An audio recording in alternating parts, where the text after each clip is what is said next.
বর্তমান যুগে যেখানে শাশুড়ি বৌমাদের সম্পর্কে জটিলতা সাংসারিক জীবনে হামেশাই দেখা যাচ্ছে, সেই জায়গায় দাঁড়িয়ে মৃত শাশুড়িকে এভাবেই জীবন্ত করে তুললেন বৌমা, যা দেখে চমকে উঠলেন সকলে।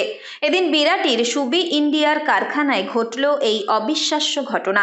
বর্তমানে ব্যারাকপুরের বাসিন্দা প্রাক্তন ডিফেন্স অফিসার রেখা দে গঙ্গোপাধ্যায়ের ইচ্ছায় তার মৃত শাশুড়িকে এত নিখুঁতভাবে জীবন্ত করে তুললেন সিলিকন আর্টিস্ট সুবিমল দাস, যা দেখে বৌমা রেখা দেবী সহ হতবাক স্বামী কর্নেল CS গঙ্গোপাধ্যায় নিজেও।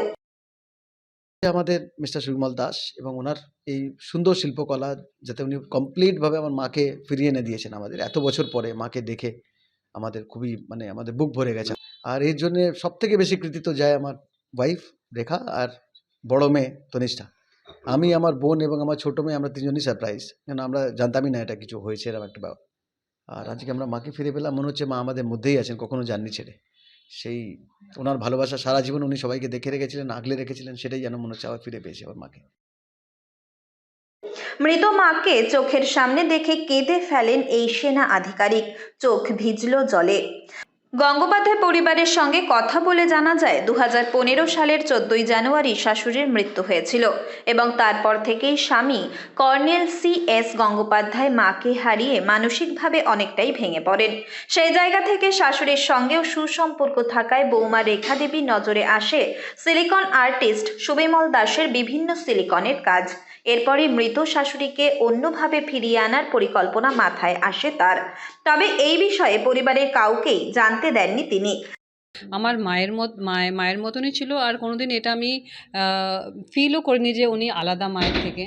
তো সেটা যে আমরা পেয়েছি ওনার কাছ থেকে যে শিক্ষা, সেটা আমরা হয়তো নিতে পেরেছি। আর যে ওনার যাওয়ার পরে আমরা সেটা অনেক মিস করেছি, যে ওনাকে কোথাও একটা আমরা হারিয়ে ফেলেছিলাম কিছুদিন, 10 বছরে। আর আমি সেটা ভাবলাম যে যদি ওনাকে আমরা আবার ফিরে আনতে পারি, থট ছিল যে না, ইনিই হচ্ছে সেই মানুষ যে আমাদের মাকে ফিরে দিতে পারে। আর এটা আমরা পেলাম। ওনার খুবই আমরা কৃতজ্ঞ, আর I am thankful to him and I am really blessed that in Kolkata আমি সেটা পেলাম। রেখা দেবীর বড় মেয়ে তন্নিষ্ঠা গাঙ্গুলির আর্টিস্ট হওয়ায় মেয়ের সাহায্য নিয়েই শাশুড়ির একটি ছবি নিয়ে সুবিমল দাসের সঙ্গে যোগাযোগ করেন বৌমা রেখা দে গঙ্গোপাধ্যায়। সেই অনুযায়ী তৈরি হয় মূর্তি। এদিন স্বামীকে না জানিয়েই সকলকে নিয়ে ঘুরতে বেরোনোর কথা বলেই আসেন সুবিমল দাসের কারখানায়। হঠাৎ করেই মৃত মানুষকে চেয়ারে সশরীরে বসে থাকতে দেখে সকলেই হয়ে যান আশ্চর্য। সিলিকন বা এসব নিয়ে তো বেশি কিছু জানা নেই। আমি আমরা শুধু নর্মালি আর্ট, ওয়াটার কালার্স আর এসব নিয়ে আমরা, বাইরের কেউ এটা বলতে পারবে না কি এটা ঠাম্মা নয়। ইনফ্যাক্ট আমার মনিও যখন এটাকে দেখলো, ওটা মনি ভাবলো কি এটা একটা মানুষ বসে আছে এখানে। মায়ের ওইভাবে আর্টিস্টিক ব্রেনটা কাজ করে। তো ঠাকুমার সাথে আমি খুব ঠাম্মাই আমাকে বড় করেছিল বেসিক্যালি। আমার মা বাবা দুজনেই, ওরা তো আর্মিতে। আমার একদমই এক্সপেক্টেড ছিল না এটা। তো যখন আমি এখানে ঢুকলাম, আমার জন্য অনেক বিগ সারপ্রাইজ ছিল এটা, কি অনেক বছর পরে ঠাম্মাকে এমনি দেখা হলো।